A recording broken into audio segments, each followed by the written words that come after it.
Before we get started on today's episode of Bitesize Biohacks, just a quick note from me. If you are enjoying the show, I would absolutely love it if you could give it a positive review on the platform you're listening, whether that is Spotify or iTunes or Amazon or wherever it is that you love to listen, because it really helps to get the podcast out to more listeners, and I appreciate it more than you know. So if you have a few moments and can leave a positive review, we would be super grateful to you. Now let's get into the episode. Hi friends, I am back with another bite-sized biohack, and we're going to be continuing with the H in my shift protocol for health optimization and higher performance, which is all about hormones. And you've been hearing about cortisol in particular over the last couple of weeks, and what I want to start covering now is the sex hormones, and specifically, first of all, estrogen, because I know that many people struggle with estrogen dominance, or actually going on a bit of a roller coaster with estrogen, particularly in the perimenopausal years when it can really fluctuate and go high and then low. And when it's going low, you get all kinds of symptoms like hot flashes and poor sleep. And as you know from previous episodes and things, progesterone kind of sneaks out the back door. And if there isn't enough progesterone to counter the effects of estrogen, then that in and of itself is going to lead to estrogen dominance. So first of all, where is estrogen made? Well, it's made in the ovaries. It's also synthesized from another hormone known as DHEA. And you really need to have good levels of cholesterol, because this is a precursor to all steroid hormones. So eating a low-fat diet, unless you're doing it for medical reasons, isn't something that I would generally advise, but always consult with your doctor. But after menopause, the ovaries stop producing estrogen, and so the adrenal glands take over the hormone production. And the biggest takeaway that I want you to take away from this episode, particularly if you're in perimenopause, is that for you to have a successful transition into menopause with the minimal amount of symptoms, you really want to have good adrenal function and health. That is an absolute priority. If you are really burning the candle at both ends and really stressing yourself out, and your adrenals are pumping out a whole load of cortisol, generally speaking, you're going to have a harder time. The other thing to be aware of is your metabolic health. So your insulin sensitivity and your blood glucose management, that also makes a tremendous difference, as does your sleep and countering the effects of any kind of inflammation in the body. That's also important. But essentially, there are three main types of estrogen that are produced. The first one is estrone, or termed E1, and that's the second most potent estrogen after estradiol. It's about 12 times weaker than estradiol, or E2 as it's commonly called. And in premenopausal women, it mainly comes from the conversion of estradiol, which is excreted by the ovaries. But in postmenopausal women, it's actually made predominantly in fat cells through aromatization. And so an obese woman will actually produce more E1 than a thin woman. And then we have estradiol, or known as E2, and that's the major estrogen produced by the ovaries in premenopausal women, so in your cycling years. In postmenopausal women, that is mostly derived either from E1, from this interconversion, or actually, interestingly, from testosterone via a process known as aromatization. Now, estradiol is the strongest and most active form of estrogen in the body, and it can be converted both into E1 and E3, and that's really based on receptor availability and need. And then the third one I want to talk about is Estradiol, or E3, and that's the predominant estrogen that's produced during pregnancy. Now, in non-pregnant women, E3 is derived from that conversion from E1 and 2. It is 80 times weaker approximately than estradiol, and it seems to have some protective effects against stronger estrogens like E1 and E2, because it competes with E2 at receptor sites. So it's kind of both estrogenic and anti-estrogenic. It does not convert backwards into E1 or E2, but it does interestingly convert with a different pathway known as the 16-OH pathway. And this is a potent estrogen metabolite. So this is important because if you're seeing a lot of estrogen go into the 16-OH pathway, this can lead to more symptoms of estrogen dominance, and it can also proliferate the growth of things like fibroids and endometriosis. So a test that I love to use with my clients is the Dutch test. And that is because we can actually see what pathways, first of all, we can see how much estrogen you're producing, but also what pathways it's going down. And generally, we want to see most of your estrogen going down the 2-OH pathway, with minimal amounts going down the 4-OH, which is where DNA damage can occur and has been linked to things like breast cancer.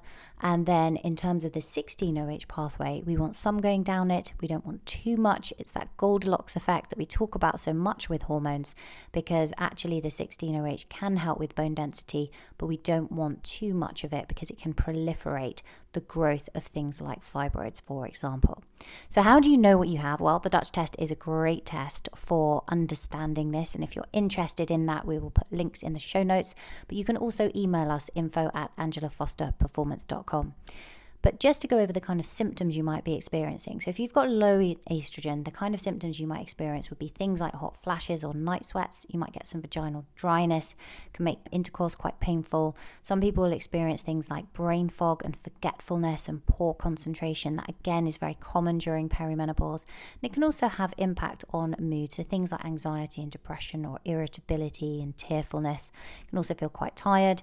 As estrogen drops, we tend to see drier skin. It can impact collagen, so you feel like you're getting more wrinkles and things coming, and it can also affect weight gain as well. Estrogen is actually a significant trigger, as you'll know from previous episodes, for muscle protein synthesis. And so if we're working out in the gym, as estrogen starts to drop, we need to provide a stronger stimulus.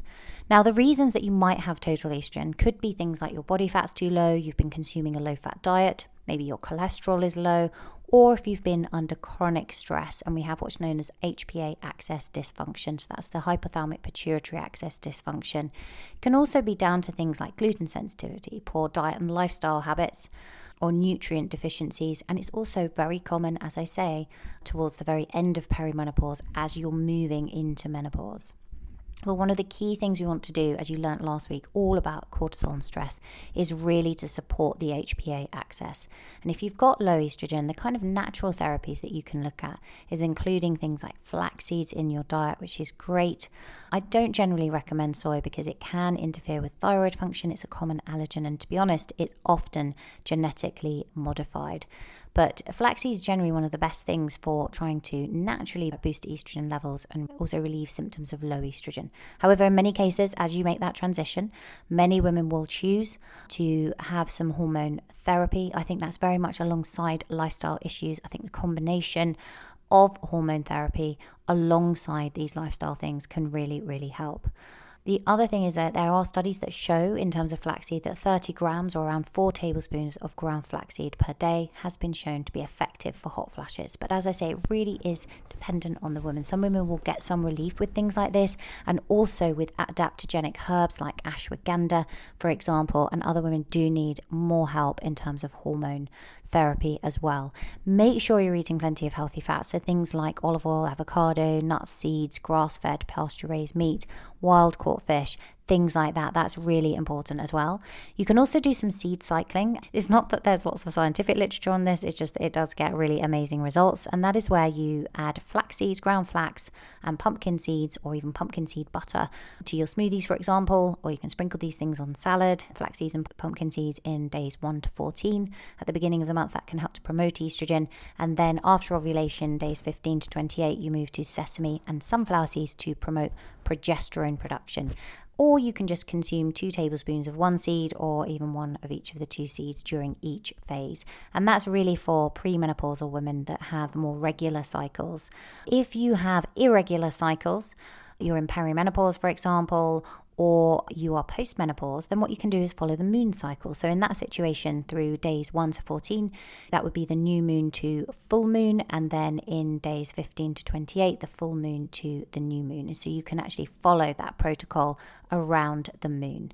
That's another way of doing it. Other kind of nutritional support things to think about would be zinc and magnesium, making sure you've got enough B vitamins, vitamin D and vitamin E, and also boron. What about if you've got high estrogen? How would you know that? Well, you tend to have a lot of fluid retention and bloating. Breast tenderness, a very common one.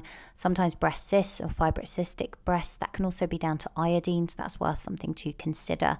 Uterine fibroids, endometriosis, these are very estrogen dominant conditions. Again, you can get mood swings, brain fog, depression, tearfulness, PMS as well. That's very common if you're estrogen dominant. You can also get things like sugar cravings and blood sugar issues, and sometimes thyroid problems as well. The kind of things that cause high estrogen can be down to high estrogen supplementation. If the dose isn't correct, it can be that you're having actually too many phytoestrogens in your diet in terms of the plant foods that are phytoestrogens. It could be that you're exposing yourself to too many xenoestrogens, and there are a lot of estrogen disruptors in our environment that we want to avoid, things like BPA, for example, and plastics. It could also be that you've got poor elimination. So if you're constipated and you're not moving that estrogen once it's been detoxified and packaged up by the liver, if you're not moving that through quickly enough, what can happen is you can have some bacteria that actually open up the envelope of that estrogen and it gets recirculated in the body. So that is through beta-glucuronidase activity. Now, things like calcium D-glucarate can help with that, but also you can get that checked out through a gut test with something like the Genova Diagnostics test. It is a really good one, the GIFX, and that's one that I tend to use with clients. We want to make sure that that elimination process is working effectively. It's really important. A lot of women, when they feel like they've got estrogen dominance, they think about taking the supplement DIM. I would always recommend testing first, because DIM can be very effective in terms of helping to move the pathways. I was talking earlier there about the pathways that your estrogen is going down and moving it into the more favorable 2OH pathway, but it can also lower overall estrogen. And sometimes women can end up with things like hot flashes, because what we need to understand is, why is that estrogen dominance happening? Is estrogen overall high? What are the pathways it's going down? And actually, or is it high? Have you got estrogen dominance just because at this point you don't have enough progesterone to counter the effects of estrogen? So understanding that information and working with a practitioner is really important before you kind of start going and using different supplements, which actually can be quite powerful. The other thing to think about is your liver health. If you've got sluggish liver clearance of estrogen, that again can lead to estrogen dominant symptoms or things like poor bile production. And then, as always, we come back to stress. This can aggravate things as well, as can toxicity, particularly things like heavy metal toxicity, or if you've got low sex hormone binding globulin or SHBG. So when you're looking at nutritional and lifestyle support for high estrogen, as I say, DIM, which is a compound which is produced in the body from I3C, which is the indole that's found in cruciferous vegetables, can be very effective. DIM supplements actually have concentrated therapeutic amounts of I3C. It does tend to lower E1 and E2 estrogens, as well as promoting that healthy metabolism. So it's really best used when we're looking at optimizing those phases of detoxification of estrogen, but also when overall estrogen is high. Otherwise, you can get effects like things like hot flashes, and that's really why I do recommend that you get checked out. Calcium D-glucarate is another good one to help keep estrogen bound so the body can get rid of it and minimize beta-glucuronidase activity by your gut bacteria. It does lower estrogen, but it doesn't shift the pathways effectively. So really, that's best used when you've got really, high levels of estrogen and the body is favoring the good pathway anyway. So that's something to think about and talk to your practitioner about. The other thing is, if you're not very good in terms of methylation, that can lead to a kind of third tier of estrogen dominance. And in that situation, looking at things like broccoli seed extract, which actually upregulates the NRF2 pathway and supports phase 2 detoxification, is going to be really, really helpful, and supporting your liver, supporting certain nutrients in the body like magnesium, B12, folate, B6, vitamin E, iodine, and also supporting progesterone. But you always want to be careful with iodine itself and consult a practitioner in relation to any kind of supplementation. So that's really kind of estrogen in a nutshell. But with all the sex hormones, the key thing is really to be looking after the health of your adrenal function and actually understanding, don't guess, is the best thing to do is to test so that you know what you're doing. You can get advice from a practitioner to really help you. But managing stress with all these things is key, and looking at ways of moderating. We can't necessarily control the amount of stress we're exposed to, but we can control our reaction to it. And if you'd like more help with any of this, then please email us at info@angelafosterperformance.com. And also, if you'd like to be around a wonderful community of women who are all looking to optimize their health, then check out my membership, the Female Biohacker Collective, at angelafoster.me/biohacker. That's it from me on Bitesize Biohacks this week, and I'll see you next week for another episode. Please know that while I try to cover as much information to help you as I can on these bite-sized episodes, none of the things that I mention should be taken as a substitute for medical advice. And before taking any supplements or anything else, please consult first with your medical doctor.